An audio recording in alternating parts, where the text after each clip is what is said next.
नमस्कार, यह है अखंड भारत और आप देख रहे हैं ब्रेकिंग 10 फॉर यू। तबलीगी जमातियों के नेता साद को भले ही पुलिस खोज नहीं पाई है, परंतु उस पर और उसके करीबियों पर शिकंजा और कस गया है।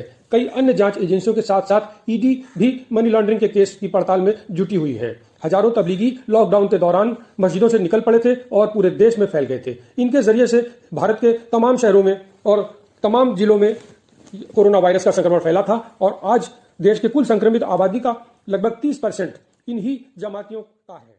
ईडी को अपनी जांच में काशिफ उल उलूम नाम के एक ट्रस्ट का पता चला है, जिसका कि निजामुद्दीन के ही बैंक ऑफ इंडिया में खाता है। ईडी को शक है कि किसी न किसी तौर पर मोहम्मद शाद और उसके करीबियों का इस ट्रस्ट से संबंध है। इस सिलसिले में निजामी और अब्बास हक्कानी इन दो शख्स के नाम भी आए हैं। निजामी के ऊपर 90 लाख रुपया विदेश में भेजे जाने का पता चला है और यह अंदाज है कि इस व्यक्ति का हवाला के लेन देन में हाथ है। अगली बड़ी खबर उत्तर प्रदेश से है। उत्तर प्रदेश के सीएम योगी आदित्यनाथ ने केंद्र सरकार के कहने पर भी अपने यहां लॉकडाउन में किसी तरह की छूट देने से इनकार कर दिया है। बता दें कि पिछले दिन केंद्र सरकार ने कुछ शर्तों के साथ दुकानों को खोलने की इजाजत दे दी थी, परंतु उत्तर प्रदेश में जिलों से ऐसा फीडबैक मिला है कि छूट मिलने पर संक्रमण तेजी से फैल सकता है। इसलिए योगी जी की ओर से नो छूट। कोरोना का कहर अब कर्मचारियों के वेतन पर भी टूटने लगा है। केंद्र के बाद उत्तर प्रदेश सरकार ने भी वित्तीय संसाधनों की तलाश में राज्य सरकार के कर्मचारियों व पेंशनरों को डीए और डीआर की बढ़ी हुई किस्तों का भुगतान करने से इनकार कर दिया है। नई किस्तों का भुगतान अब 1 जुलाई 2021 से ही होगा। नगद प्रतिकर सहित आधा दर्जन भत्तों को भी 1 साल के लिए स्थगित कर दिया गया है। उधर केंद्र सरकार भी डीए में वृद्धि रोकने के बाद LTC, leave encashment, medical bill इत्यादि में कटौती की तैयारी कर रही है। भत्तों पर रोक से सरकारी कर्मचारियों के संगठनों में नाराजगी है।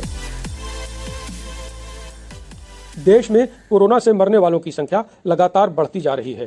केंद्रीय स्वास्थ्य मंत्रालय की रिपोर्ट के अनुसार बीते 24 घंटे में रिकॉर्ड 56 मौतें संक्रमण से हुई हैं और 1490 नए केस मिले हैं। सुप्रीम कोर्ट ने राज्य कर्मचारियों को लेकर एक बड़ा फैसला दिया है।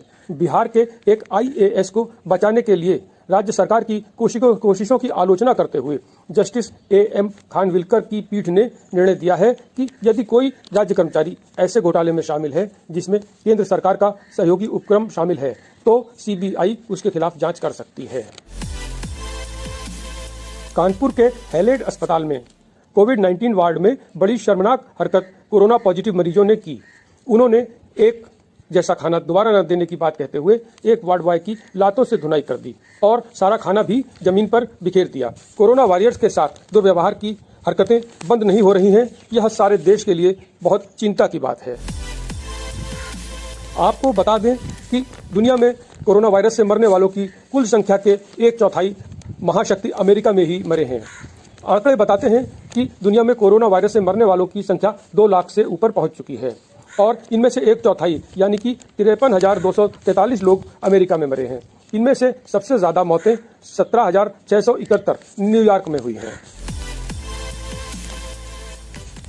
पाकिस्तान में कोरोना वायरस के रोगियों के इलाज में लगे 160 डॉक्टर संक्रमित हो चुके हैं व 3 की मौत हो चुकी है। पीपीई किट न दिए जाने को लेकर लाहौर में 9 दिनों से डॉक्टरों और नर्सों का धरना जारी है।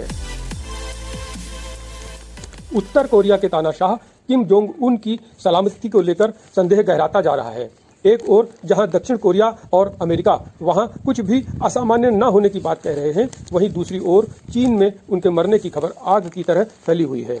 बता दें कि अभी हाल में चीन ने एक टीम को किम जोंग उन की सेहत को लेकर सलाह देने के लिए नॉर्थ कोरिया भेजा था। जमशेदपुर में फल के ठेले पर विश्व हिंदू परिषद का बैनर लगाने पर विवाद खड़ा हो गया है। पुलिस ने हिंदू मुस्लिम भावना भड़काने के आरोप में दुकानदार को गिरफ्तार कर लिया है। पुलिस की कार्रवाई से भाजपा नाराज है।